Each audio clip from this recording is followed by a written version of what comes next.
નમસ્કાર મિત્રો, આપ સૌનું સ્વાગત છે અમારી યુટ્યુબ ચેનલ પર। મિત્રો, શું તમને ખબર છે કે ગણેશજીના સ્થાપન માટે કઈ મૂર્તિ સૌથી ઉત્તમ ગણાય અને જમણી અને ડાબી સૂંઢવાળા ગણપતિ દાદાનું મહત્વ શું છે અને ગણેશજી પાસે અંકુશ કેમ છે? સંપૂર્ણ માહિતી તમને આ વિડીયોમાં આપીશું, તો વિડીયોને અંત સુધી જોતા રહો। સૌથી પહેલા વાત કરીશું ગણેશજીના સ્થાપન માટે કઈ મૂર્તિ સૌથી ઉત્તમ ગણાય। બેઠેલા અને સૂતેલા મુદ્રાની મૂર્તિ શુભ માનવામાં આવે છે। મૂર્તિમાં મૂષક અને હાથમાં મોદક હોવો જોઈએ। ગણપતિ બાપાની સૂંઢ ડાબી બાજુએ નમેલી હોવી જોઈએ। ગણેશજીની મૂર્તિ ઉત્તર દિશામાં રાખવી તેમજ એમનું મુખ ઘરના મુખ્ય દ્વાર તરફ રાખવું જોઈએ। આત્મવિશ્વાસ માટે લાલ સિંદૂરી રંગના અને સુખ, શાંતિ, સમૃદ્ધિ માટે સફેદ રંગના ગણેશજી શુભ ફળ આપે છે। હવે વાત કરીએ કે જમણી અને ડાબી સૂંઢવાળા ગણપતિ દાદાનું મહત્વ શું છે। જમણી તરફ સૂંઢવાળા ગણપતિ સિદ્ધિવિનાયક કહેવાય છે અને ડાબી તરફ સૂંઢવાળા ગણપતિ વિઘ્નવિનાશક કહેવાય છે।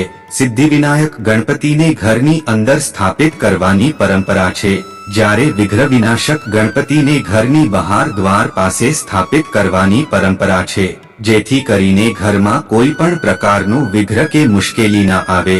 ઓફિસમાં ડાબી તરફ સૂંઢવાળા વિઘ્નવિનાશક ગણપતિને અને ઘરમાં જમણી તરફ સૂંઢવાળા સિદ્ધિવિનાયક ગણપતિને સૌથી ઉત્તમ માનવામાં આવે છે। ગણેશજી પાસે અંકુશ કેમ છે તેની વાત કરીએ તો ગણેશજીએ અંકુશથી જ અવગુણોના પ્રતીક અનેક દૈત્યનો સંહાર કર્યો છે। ગણેશજીના અંકુશનો સંદેશ એ છે કે વ્યક્તિએ પોતાના મનમાં રહેલા અવગુણો ઉપર અંકુશ લગાવી તેમને દૂર કરવા જોઈએ। હવે વાત કરીએ કે ગણેશ પૂજામાં તુલસી વર્જિત કેમ? તુલસી અને ગણેશજીએ એકબીજાને શ્રાપ આપ્યો હતો, જેથી ગુસ્સે થઈને ગણેશજીએ પોતાની પૂજામાં તુલસીને વર્જિત રાખ્યા છે। ભગવાન ગણપતિની મૂર્તિનું વિસર્જન શા માટે કરવામાં આવે છે? મહાભારત કથા અનુસાર એક સમયે વેદ વ્યાસજીએ ગણેશને મહાભારતની વાર્તા સંભળાવી હતી, જે ભગવાન ગણેશ દ્વારા લખવામાં આવી હતી। વેદ વ્યાસજીએ ગણેશ ચતુર્થીના દિવસે વાર્તા સંભળાવવાની શરૂઆત કરી અને તેમણે સતત 10 દિવસ સુધી આંખો બંધ કરીને તે વાર્તા વાંચી। 90 દિવસ પછી જ્યારે વાર્તા પૂરી થઈ ત્યારે તેણે આંખો ખોલી।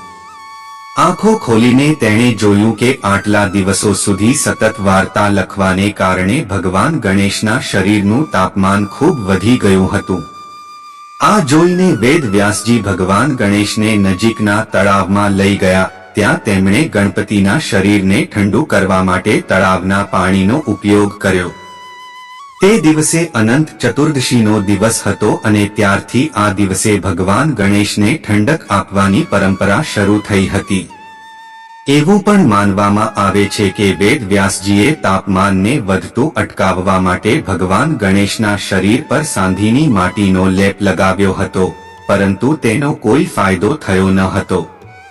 તો મિત્રો, તમને આ વિડીયો પસંદ આવ્યો હોય તો વિડીયોને લાઈક કરી ચેનલને સબસ્ક્રાઇબ કરો। ઓમ શ્રી ગણેશાય નમઃ।